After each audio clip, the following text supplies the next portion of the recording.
আসসালামু আলাইকুম। নিশ্চয়ই সবাই ভালো আছেন। আলহামদুলিল্লাহ আমিও ভালো আছি। আজকে আপনাদের সাথে শেয়ার করব চীনের প্রেসিডেন্ট কেন ট্রাম্পকে গুন্ডা বলেছিল। পৃথিবীতে ট্রাম্পকে এই ধরনের কথা বলার ক্ষমতা মোটামুটি খুব কম মানুষেরই আছে। এবার আমরা শুনব কেন ট্রাম্পকে এই ধরনের কথা বলেছিলেন চীনের প্রেসিডেন্ট। ট্রাম্পকে গুন্ডামি বন্ধ করতে বলে কড়া হুঁশিয়ারি দিল চীন। ঘটনা কি? মার্কিন প্রেসিডেন্ট ডোনাল্ড ট্রাম্প রাশিয়ার সঙ্গে বাণিজ্যিক সম্পর্ককে ঘিরে চীনকে কঠিন বেকায়দায় ফেলতে চাইছেন যুক্তরাষ্ট্রের প্রেসিডেন্ট ডোনাল্ড ট্রাম্প।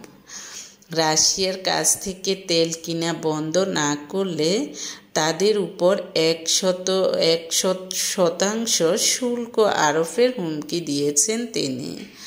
অর্থাৎ যদি রাশিয়ার কাছ থেকে তেল কেনা বন্ধ না করে তাহলে তাদের থেকে 100% বেশি ট্যাক্স নেওয়া হবে। এমনকি বিশ্বের শিল্পোন্নত দেশগুলোর জোট G7 এবং ইউরোপের 27টি দেশের জোট ইউরোপীয় ইউনিয়নকেও অব্যাহতভাবে চাপ দিয়ে যাচ্ছেন। এই চাপটা দিচ্ছেন কে? ডোনাল্ড ট্রাম্প, যেন চীনা পণ্যের উপর অতিরিক্ত শুল্ক আরোপ করে তারা। এ অবস্থা ট্রাম্পকে কঠিন এক হুমকি দিয়ে বসেছে চীন। চতুর্দিক থেকে চীনকে চাপে রাখার যে কৌশল হাতে নিয়েছেন মার্কিন প্রেসিডেন্ট ডোনাল্ড ট্রাম্প, তাকে গুন্ডামি আখ্যা দিয়ে বেইজিং একই সঙ্গে দ্রুত এসব কর্মকাণ্ড বন্ধ করার পরামর্শ দিয়েছেন। বলেছেন যদি ট্রাম্প তার অপকৌশল ত্যাগ না করেন তাহলে ফলাফল কিন্তু ভালো হবে না।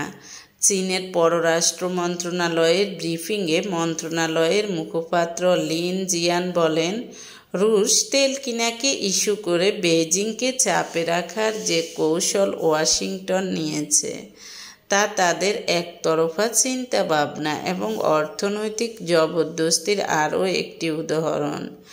রাশিয়ার কাছ থেকে চীন সম্পূর্ণ বৈধভাবে তেল কিনেছে এবং এটা তাদের দেশের মধ্যে বাণিজ্যিক সম্পর্ক। সর্বোপরি এর সঙ্গে চীনের জাতীয় স্বার্থ জড়িত এবং জাতীয় স্বার্থের প্রশ্নে চীন কখনো পিছু হটবে না।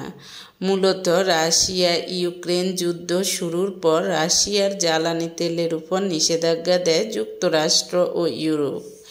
সম্প্রতি এই বিষয়টি নিয়ে ক্ষুব্ধ প্রতিক্রিয়া জানিয়েছেন ডোনাল্ড ট্রাম্প। তাই ডোনাল্ড ট্রাম্পকে